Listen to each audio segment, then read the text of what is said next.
নমস্কার দর্শক বন্ধু, জ্যোতিষ শাস্ত্রের এই বিশেষ অনুষ্ঠানে আপনাদের সকলকে স্বাগত। যারা নিয়মিত জ্যোতিষ অনুষ্ঠান দেখে থাকেন তারা প্রত্যেকেই জানেন 18 মে 2025 রাহু মীন রাশি ছেড়ে কুম্ভ রাশিতে প্রবেশ করেছেন। কিন্তু তার আগে রাহু যতদিন মীন রাশিতে ছিলেন ততদিন আপনাদেরকে জীবনের প্রায় প্রতিটি ক্ষেত্রে অত্যন্ত দুর্ভাগ্য ভোগ করতে হয়েছিল। প্রতিটি ক্ষেত্রে, ফাইন্যান্স হোক, হেলথ হোক, রিলেশনস হোক, প্রায় প্রতিটি ক্ষেত্রে যথেষ্ট দুর্ভোগ, যথেষ্ট সমস্যা ভোগ করতে হয়েছিল। কিন্তু যেই রাহু কুম্ভ রাশিতে এলেন, অর্থাৎ তিনি আপনার নবম ঘরে প্রবেশ করলেন, আপনারা প্রচুর ভিডিও শুনেছেন, দেখেছেন, আমারও ভিডিও দেওয়া আছে। এবার আপনার দিন নাকি বদলে যাবে, খুব ভালো হবে। অথচ যদি বর্তমান পরিস্থিতির দিকে তাকান তাহলে একদিক দিয়ে কথা নিশ্চয়ই ঠিক, আগের বছরের মতন দুর্ভাগ্য তেমনভাবে তাড়া করছে না, কিন্তু সৌভাগ্য তেমনভাবে বৃদ্ধি পায়নি। কেন? এই কেনর যদি উত্তর খুঁজতে চান তাহলে দেখা যাচ্ছে রাহু যখন প্রবেশ করলেন তিনি বৃদ্ধ অবস্থায় ছিলেন। একজন বৃদ্ধের পক্ষে যতটা ফল দেওয়া সম্ভব একজন যুবকের পক্ষে তার থেকে 10 গুণ ফল দেওয়া সম্ভব। কারণ রাহু ভালো জায়গায়, আপনার নবম ঘরে, তিনি আপনাকে অনেক কিছু দেবেন, কিন্তু তিনি বৃদ্ধ, তাই দিতে পারছিলেন না, বা দিচ্ছিলেন সেটা আপনার দাগ কাটছিল না। কিন্তু রাহু তো উল্টো চলেন, তিনি উল্টো চলছেন, ফলে তার ডিগ্রি কমতে আরম্ভ করেছে, আর তিনি এবার যুবক অবস্থা প্রাপ্ত হয়েছেন। একটা বৃদ্ধের থেকে যে আউটপুট পাওয়া সম্ভব কাজের ক্ষেত্রে, একটা যুবকের থেকে তার থেকে 10 গুণ পাওয়া সম্ভব। 10ই সেপ্টেম্বর রাহুর যে ডিগ্রিতে এসে রাহু যে অবস্থায় এসছেন তাতে তিনি যুবক অবস্থা প্রাপ্ত হয়েছে। 2026-এর মে মাস পর্যন্ত তিনি 11 ডিগ্রি অবস্থায় থাকবেন, অর্থাৎ তিনি যুবক অবস্থায় থাকবেন। ফলে এই যে 9 মাস, সামনের 9 মাস অত্যন্ত স্পেশাল, শক্তিশালী 9 মাস হতে চলেছে আপনার জন্য। যুবক অবস্থায় রাহু, তার দেওয়ার ক্ষমতা প্রচুর, আর হ্যাঁ, তার নেওয়ার ক্ষমতাও প্রচুর, অত্যন্ত শক্তিশালী।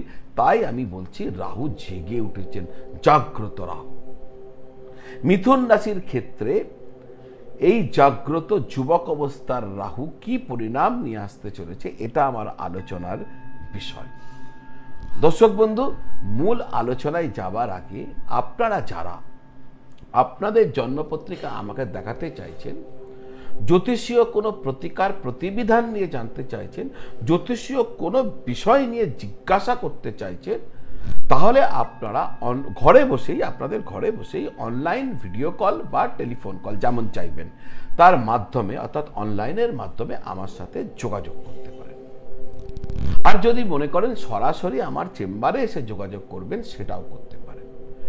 দুটি ক্ষেত্রে কিভাবে যোগাযোগ করবেন তা জানার জন্য এই স্ক্রিনের নিচে যে নাম্বার দেওয়া আছে 9830534500, ওই নাম্বারে ফোন করে বা হোয়াটসঅ্যাপ করে যোগাযোগ করলে আমার অফিস থেকে ডিটেলস আপনাকে বলে দেবে কিভাবে আপনারা আমার সাথে সরাসরি যোগাযোগ করতে পারবেন।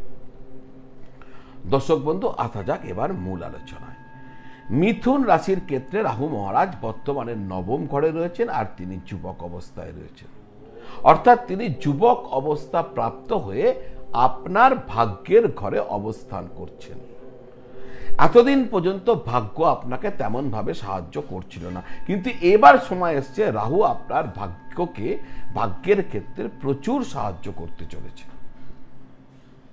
এক কথায় আপনি ভাগ্যের পূর্ণ সাপোর্ট পেতে চলেছেন, অর্থাৎ লাক ফ্যাক্টর আপনার পক্ষে। একথা ঠিক, রাহু যখন দেয় তখন আপনি নিতে নিতে ক্লান্ত হয়ে যাবেন, আর যখন তিনি দেন না তখন আপনাকে পথের ভিখারি করে দেন। যারা বিদেশে যাবার প্ল্যান করছিলেন বা বিদেশ কেন্দ্রিক কোনো কাজে নিজেকে নিয়োজিত রেখেছেন বা বিদেশের থেকে কাজ করছেন, তারা কিন্তু এই সময়কালে যথেষ্ট ভালো ফল পেতে চলেছেন।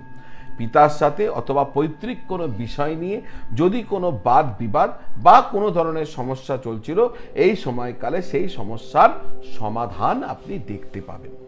রাহুর দৃষ্টি আপনার লগ্নের ওপর এসে পড়ার কারণে আপনার ব্যক্তিত্ব অত্যন্ত ক্ষুরধার হয়ে উঠবে। আপনার ব্যক্তিত্বের মধ্যে রাহুর যে গুণাবলী, তার যে চাতুরী, চতুরতা, তার প্রভাব পড়বে। আপনি যে কোনো জিনিসকে সাম, দাম, দণ্ড, ভেদ এর প্রয়োগ দ্বারা পাওয়ার চেষ্টা করবেন, কারণ আপনার রাহুর যে গুণ, সেগুলো আপনার ব্যক্তিত্বের মধ্যে প্রভাব বিস্তার করবে। ফলে আপনার যেটা আপনি যেটা চাইছেন সেটাকে পাওয়ার জন্য সাম, দাম, দণ্ড, ভেদ কোনটা প্রয়োগ করলে ওটাকে পাওয়া যায়, এই বুদ্ধি আপনার মধ্যে জাগ্রত হয়ে যাবে। নিজেকে চাতুর্যতার সাথে এগিয়ে নিয়ে যাবেন নিজেকে বেনিফিট করার জন্য। আপনার জন্মরাশির তৃতীয় ভাবে রাহুর দৃষ্টি এসে পড়ার কারণে ছোট ছোট ভ্রমণ আপনার এই সময়কালে ঘটবে। আপনি এই সময়কালে যথেষ্ট এনার্জি অনুভব করবেন, আপনার পরিশ্রম করার ক্ষমতা বৃদ্ধি পাবে।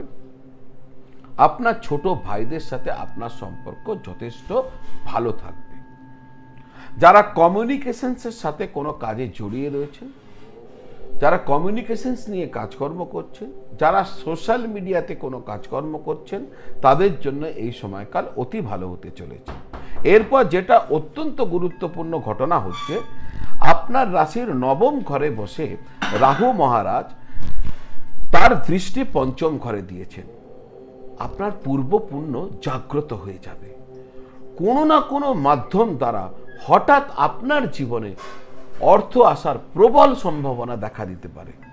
বিশেষ করে যে সমস্ত ক্ষেত্র থেকে হঠাৎ এককালীন টাকা আসা সম্ভব, সেই সমস্ত ক্ষেত্রে যদি আপনি বুদ্ধিমত্তার সাথে বিচরণ করতে থাকেন, দক্ষতার সাথে বিচরণ করতে থাকেন, তাহলে এই সময়কালে আর্থিকভাবে লাভবান হয়ে যেতে পারেন।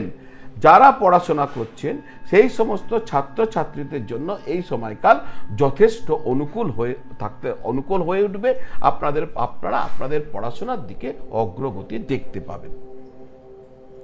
সন্তানকে কেন্দ্র করে আপনি সুখ বা গর্ব অনুভব করতে পারেন। এই ক্ষেত্রটি আপনাকে সব সময়ে সুখ প্রদান করবে। যারা প্রেমের সম্পর্কে আছেন তারা যথেষ্ট রোমাঞ্চ অনুভব করবেন। যাদের জীবনে এখনো প্রেম আসেনি, তাদের জীবনে প্রেম আসার সম্ভাবনা যথেষ্ট প্রবল। একটা জিনিস আপনাদেরকে সবসময় মনে রাখতে হবে, সেটা হলো রাহু কোনো সময় সব ক্ষেত্রে 100% ভালো সুফল দেয় না। সাফল্যের মধ্যেও তিনি সর্বদা কোনো না কোনো কুপ্রভাব রেখে দিয়ে থাকেন। এই খারাপ প্রভাবকে আপনি তখনই দূর করতে পারবেন, কম করতে পারবেন, যদি আপনি ছল, চাতুরি, কপটতা, লোভ, লালসা, হিংসা থেকে নিজেকে দূরে রাখতে পারেন। এবার প্রশ্ন হচ্ছে, এখানে যে ভালো কথাগুলি বলা হলো, সবই কি আপনার জীবনে ঘটবে এইভাবে? তার স্পষ্ট উত্তর হচ্ছে না। তার কারণ এটা নির্ভর করবে আপনার জন্ম পত্রিকাতে রাহু কোন ঘরে বসে আছেন তার উপর। রাহু যদি আপনার লগ্ন থেকে 6, 8 বা 12 নম্বর ঘরে রয়েছে, রাহু যদি বৃশ্চিক রাশি বা ধনু রাশিতে রয়েছে, রাহু আর শনিদেব যদি 6 বা 8 বা 12 নম্বর ঘরে রয়েছে বা মেষ রাশিতে রয়েছে, তাহলে এই রকম ফলাফল আপনি পাবেন না, বরং এর বিপরীত ফলাফল পাবেন। তো দর্শক বন্ধু, আগে এগুলোকে মিলিয়ে নেবেন যে আমি যে ভালো করি, এগুলো তো হলো না। ভাই দেখুন আপনার জন্মপত্রিকাতে রাহু 6, 8, 12-তে বসে আছে কিনা, বৃশ্চিক রাশিতে বসে আছে কিনা, ধনু রাশিতে বসে আছে কিনা, শনিদেব 6, 8, 12-তে বসে আছে কিনা, মেষ রাশিতে বসে আছে কিনা। যদি না থাকে, তাহলে এই ধরনের ভালো ফল আপনার জন্য অপেক্ষা করছে। দর্শক বন্ধু, আজ এই পর্যন্ত। কন্টেন্ট ভালো লাগলে যারা চ্যানেলটি এখনো সাবস্ক্রাইব করেননি, আমার বিনম্র নিবেদন, চ্যানেলটি সাবস্ক্রাইব করে বেল আইকন প্রেস করে দেবেন। আত্মীয় বন্ধু বান্ধবদের সাথে এই ভিডিও শেয়ার করবেন, এই তথ্য তাদের কাজে লাগতে পারে। লাইক করবেন, কমেন্ট করবেন। আপনারা সকলে ভালো থাকবেন আর সকলকে খুব খুব ভালো রাখবেন। নমঃ শিবায়।